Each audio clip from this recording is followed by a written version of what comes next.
This is The Toss-Up, where an expert line panel dissects the hottest stories within the world of sports. From some of the nation's strongest college programs right here in Bloomington to the games and moments that capture the world's attention. It's all right here on The Toss-Up.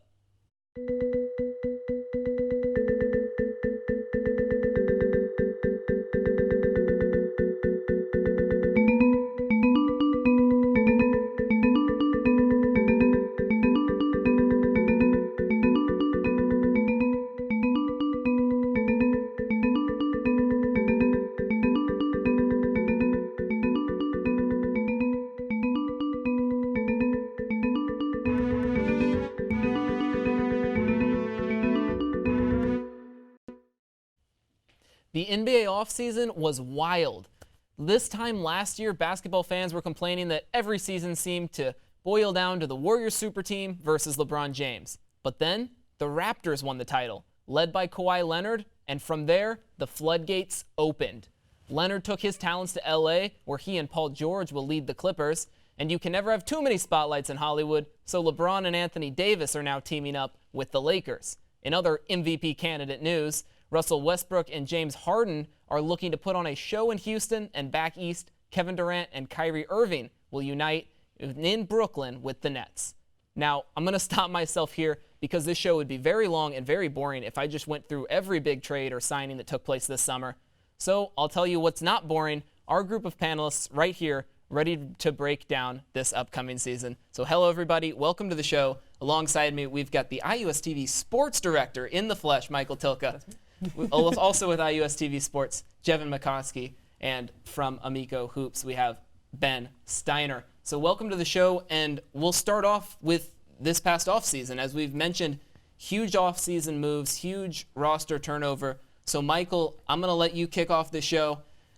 What was the biggest offseason move we saw? What will have the biggest impact on the team?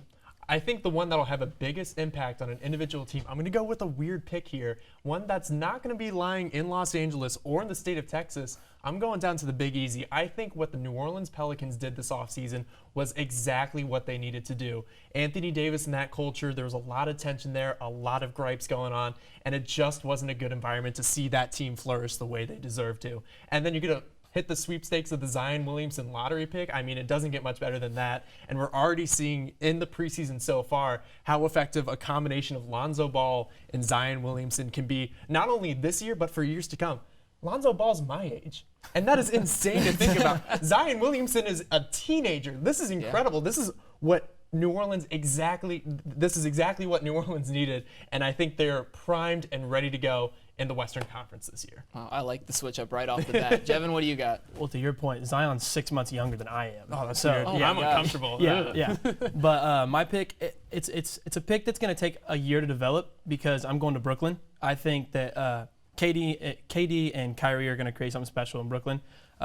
Making the playoffs last year with D'Angelo Russell leading their team, they got rid of him and just improved at that position by bringing Kyrie in. So having him and KD, I think they're going to be really special. I guess I'm the only one going with the heavyweights. I don't think you can. The Los Angeles Clippers, if they didn't get Kawhi Leonard and Paul George, probably would have had to move to like Seattle. I mean, how can you compete in Los Angeles if they have Anthony Davis and LeBron James and you're just the Clippers with Lou Williams? Like, how are you going to compete? I love Lou Williams, but I think that Kawhi Leonard and Paul George mixed in with a team that made the playoffs in the Western Conference last year with no star, unbelievable. We just got to look at health. That's the big thing for them is health for both players.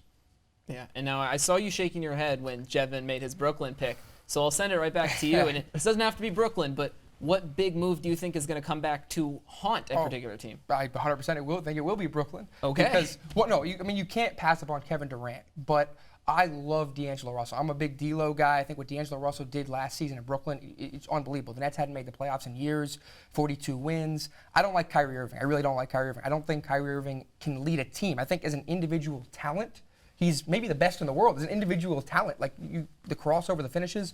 But what did we see with Boston? I mean, he just ruined a really good team that probably should have made the finals last year.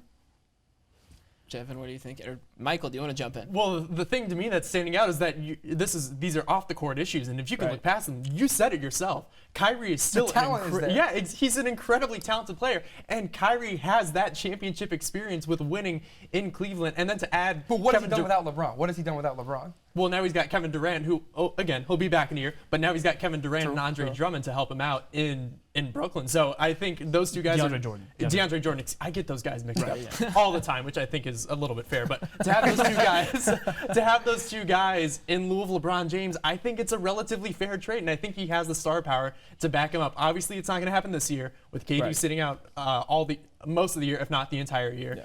And so I still think that talent is going to be there to help Brooklyn propel them. Kyrie. I just think the second things go bad, he just shuts down. That's my thing. Last thing on Kyrie. So you seem very big on the KD, Kyrie 1-2 punch there.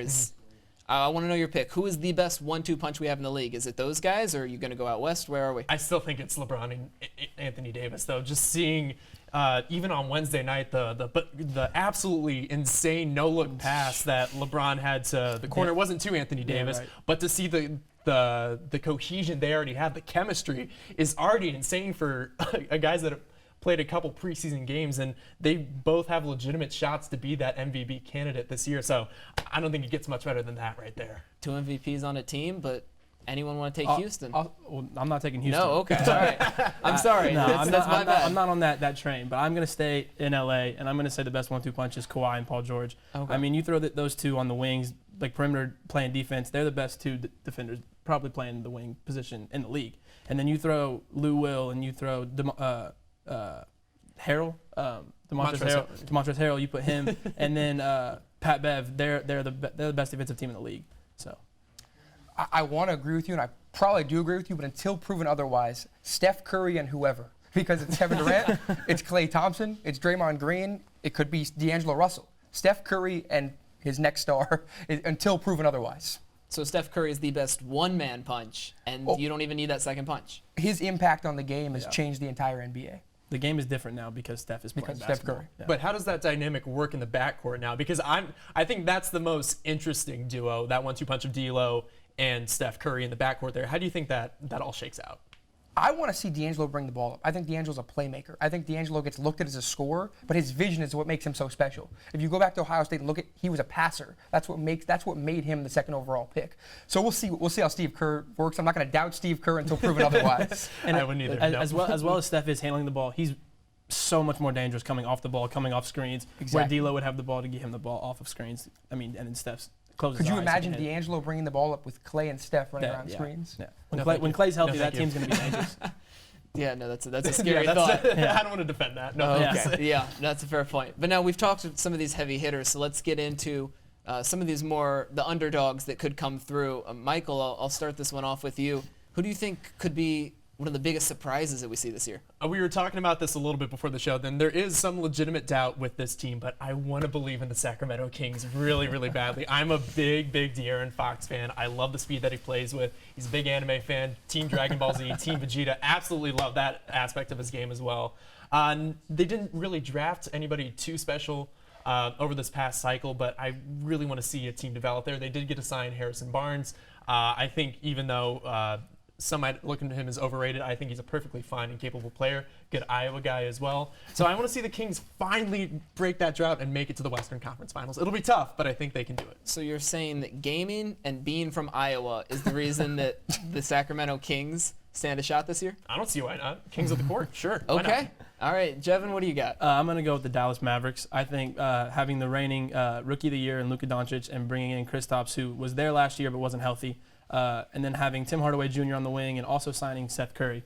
I think they're just going to be really dangerous. I don't see them jumping past the 8th or 7th seed in the West, but I do think they're going to be a playoff team this year. If I had to pick Western Conference, I'd actually go with Kings, but the Atlanta Hawks will make the playoffs this season. I saw this one. Of course, it was mild. The Atlanta Hawks will make the playoffs this season though. Behind an all-star season from Trae Young. I think that they are the most underlooked team in the league right now because of what Trae did last season. Was overshined by Luka Doncic. And Luka Doncic, don't get me wrong, I think this is one of the best draft classes maybe ever. Luka Doncic is unbelievable. I just think what Trae does to make everyone better. And then you've also got John Collins, who who might be an all-star himself. I mean, people don't realize he averaged 20 and 10 basically last season, John Collins. No one really knows that. With help from Trae Young. There you go. You add in guys like Kevin Huerter, Jabari Parker's even on this team now, DeAndre Hunter, Cam Reddish, I mean, Vince Carter. There's guys on this team, and I really think that they will make the playoffs. Young team, very talented, Very but a ton of question marks. Can you have a young team when Vince Carter's on there? I mean, he's That's why- been in that's the why I NBA longer Vince than in like there. we've been alive. Does he just bring the age up like a good 10 I'd years? love to know how He made adding- 5 threes last night. They played the I mean, they good played for him. they played Good the for Knicks him. last night, and R.J. Barrett's 19 years old, and he was drafted 22 years ago. Gosh, that's Oh my God. I would love to see just adding Vince Carter to every team. How does that affect the median age for that team or the average age? Oh my gosh, that would be a fun stat. Someone do figure the out. math. I'm talking to you, audience. Do the math. Someone figure this out. The So, Vince Carter effect. meanwhile, while we let someone do the math on that, we are going to take a quick break. But coming up after the break, we do have more basketball for you. And Moose and I will talk about Hoosiers in the pros, and our panel will make their predictions for this season. So stick with us.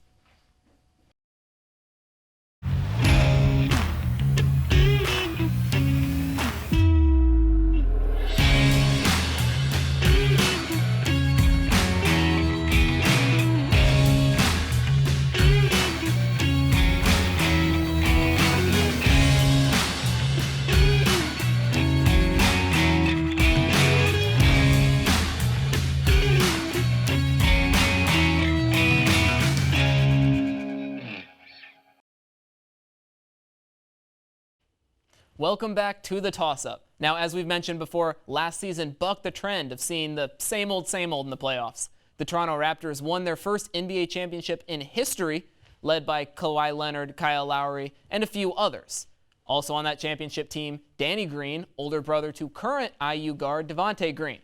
But that's not the extent of the connections IU has to that 2019 trophy. One former Indiana Hoosier can now add an NBA championship ring to his trophy case, which also features a Big Ten regular season title. He hasn't been gone for long, Hoosier fans. I'm talking about OG Anunoby. A former preseason All-American with the Hoosiers, Anunoby has been a solid contributor in the NBA throughout his young career. This past season, he logged roughly 20 minutes a game, in which he accumulated an average of 7 points and 3 rebounds. Not bad numbers, if you're asking me. Now, although he didn't play during the Raptors' playoff run this time around, he still has that NBA championship to brag about.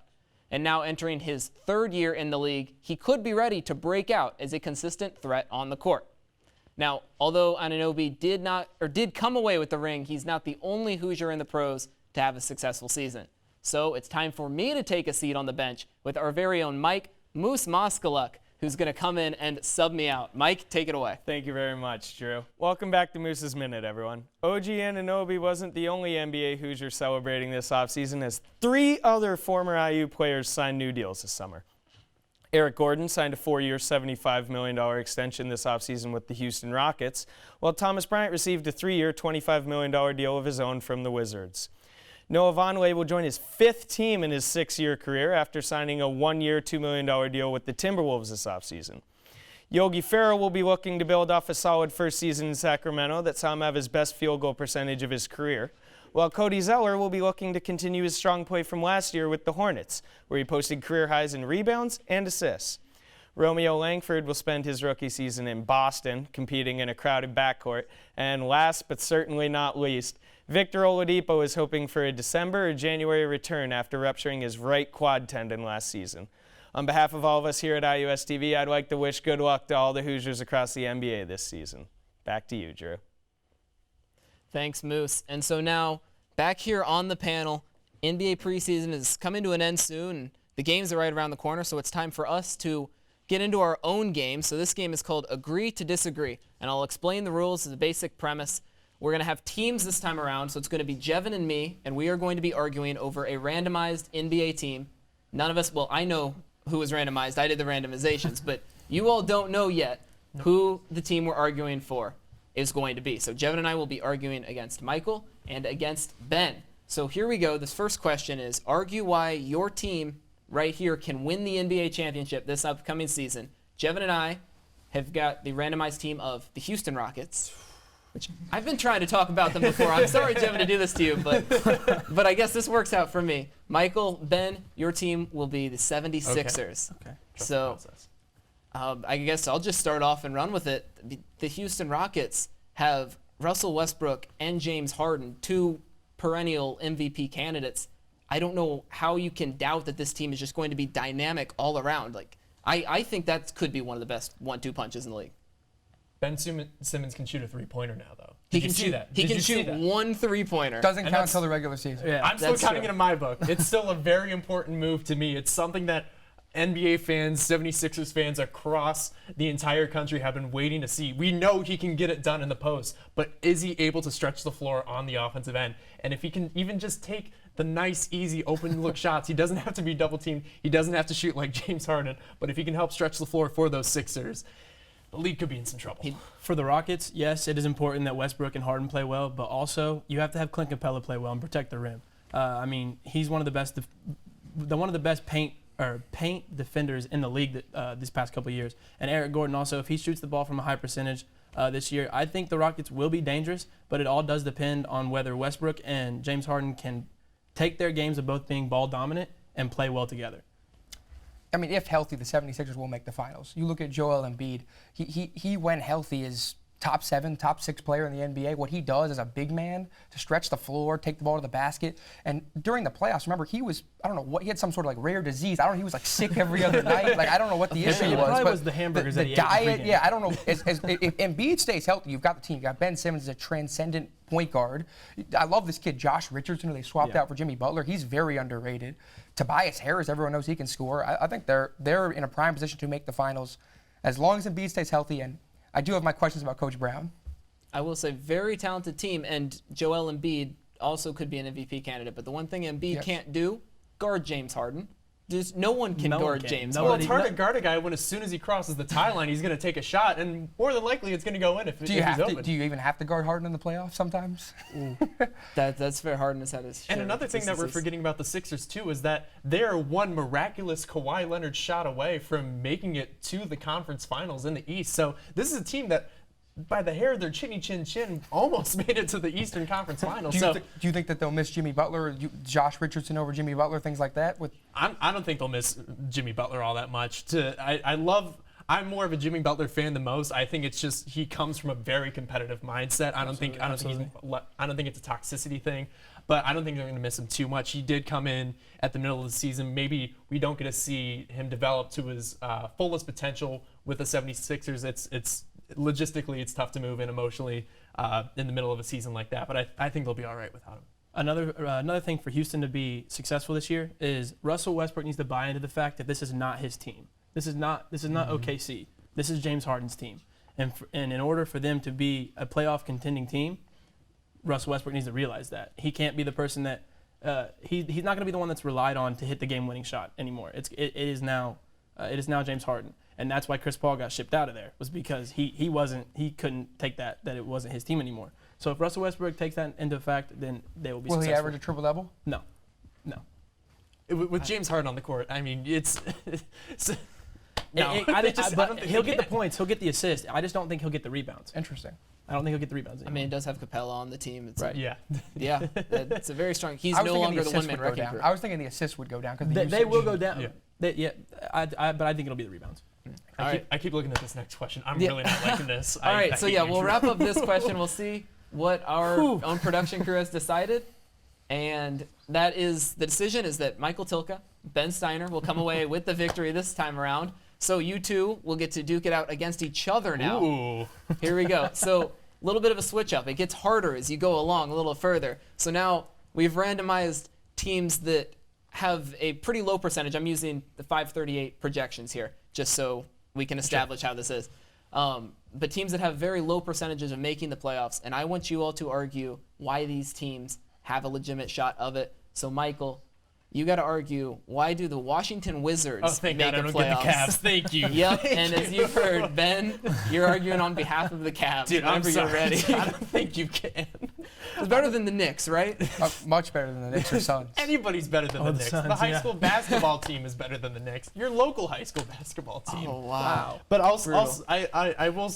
I do think the Wizards are a clear and better team than the Cavaliers. It's nice that they got John Beilein as a pickup for head coach. I was a really big fan of him as Michigan. It's nice that they have Colin Sexton, but I think Bradley Beal getting locked down, being in that position for the Wizards, is going to be able to secure, in a mindset, secure him to be that guy in Washington. I think they're just a little bit further along, and as we mentioned in Moose's Minute, Thomas Bryant is also coming back to the Washington Wizards. I am, of course, as an Indiana guy, big fan of the way he plays and his style, and I think that signage is going to go a really long way for him because I think they got him for a bargain as he develops over these years. So I think Washington simply has more compared to Cleveland.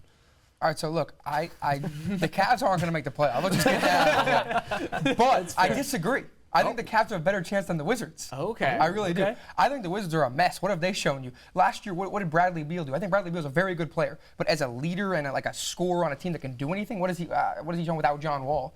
And look, I'll go to the Cavs. We'll leave the Wizards alone for a second. The Cavs have Colin Sexton, who I think is still a very good player, gets underlooked because one of the greatest draft classes ever. Right. Yeah. Darius Garland is going to be a very good player, so that's a dynamic backcourt right there. And let's not forget, when Kevin Love is healthy, we got like a top 18 player on their team. Like they really do. They have a guy who's going to put up 20 and 10.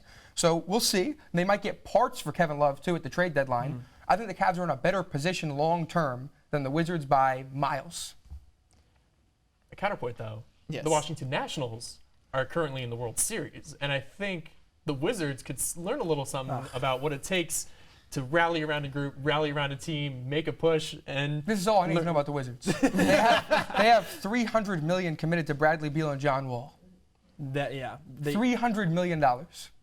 There's not much you can do outside. it's of overpaying, but it's still a really solid backcourt duo. It's been a lot different with this offseason with backcourts developing like in Golden State, like in Houston, but that's still a really solid duo to have between Beal and Wall. So I still think they have a better shot than the Cavs. Also, real quick to address your point, as a strong baseball fan, I feel like I have to address that. Yeah, let's not reopen that one. All right, that's fine. But I will say I think the main difference between the Washington Nationals and the Washington Wizards is that the Nationals are a talented ball club. Yeah, they do have a lot of really, really Yeah, good and the Wizards just don't have the chops. But that's not up to me. That's going to be up to our production crew. And we've got a quick winner off the bat. That's Ben Steiner. Congrats on the win. You don't really get anything, but Thanks. you won the game, you get so pride. congrats. That's what you get. Yeah. There we go. So now we're going to take this transition into our quick fire round. So 10, 20 seconds, real quick, right off the bat, off the top of your head. I'm going to ask you questions. We go around the panel and see everyone's response. So, Ben, you get to start just because you won and also because that's sort of how it was set up anyways. But we'll give you the credit for there. So, right off the bat, who is going to be this season's Rookie of the Year? Tyler Hero is a flat-out stud. I think that he can shoot from anywhere. I think he'll be an all-star, and I've seen it since Kentucky. And he got way underpicked in the draft. Bold pick, Rookie of the Year off the bat. Jevin? Well, I guess if you're not going to pick him, I will. Zion Williamson. I mean, you saw what he did in the first couple preseason games he played. He shot 12 for 13 in one of his games with 29 points, only through 3 quarters. I mean, he's just an absolute stud. I've heard of that Zion Williamson guy. I've heard he's very good. I'm going to go with Kobe White with the Chicago Bulls. They've drafted really well at the number 7 spot. 2 years ago, Lauri Markkanen makes the first team all-rookie team, had a really strong campaign. I think he can take control of this Bulls offense and be an absolute floor general for this team. You all threw me off. I was really expecting to hear Zion off the bat. Come on, yeah. Yeah, you took Tyler it. But Hero. Tyler, All right. remember that name. I can be a hero, baby. God, I love that song. Shout out Enrique Iglesias.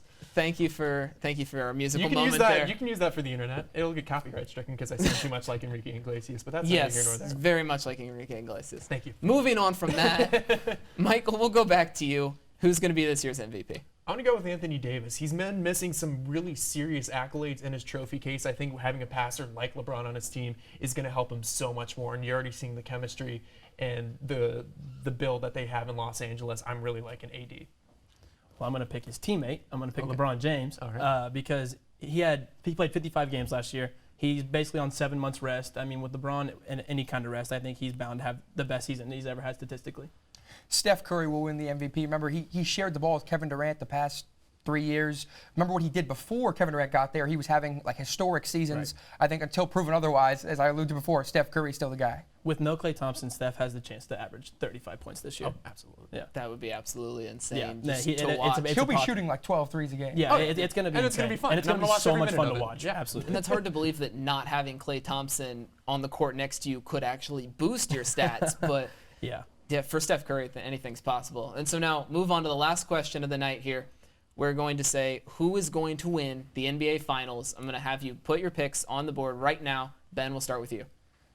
There's been a common theme. I don't think you can doubt that. I just still think the Warriors, until they've been truly That's a bold pick. knocked off with Steph Curry and everyone healthy. Remember, they weren't healthy in the finals. If they're healthy with Klay Thompson, I'm still rolling with Steph Curry and Klay Thompson.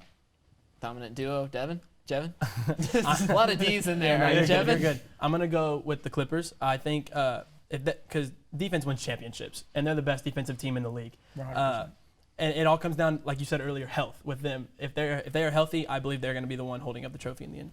Dude, you took the words straight up out of my mouth. Yeah. I'm very frustrated with that, but I'm also going to go with the Clippers. Like Jevin said, defense wins championships, and with the suffocating way that Paul George and Kawhi Leonard are going to play on the defensive side of the court, and they can still get it done on the offensive end too. Yeah. And it's a team that's been ahead of schedule. Like, what else? What more could you ask for? And Doc Rivers is just a great coach. He's Yeah. a phenomenal coach. Yeah. Yeah, we've got an incredible season coming up just around the corner. So thank you all for being here. We really appreciated having you on the panel. And that does it for the show this week. So be sure to continue the discussion on our Twitter page at IUSTV Sports and on Facebook at IUSTV Sports. You can always give any suggestions for the show and ask any questions you might have. So toss it up and find out if we'll catch it. We'll see you next time.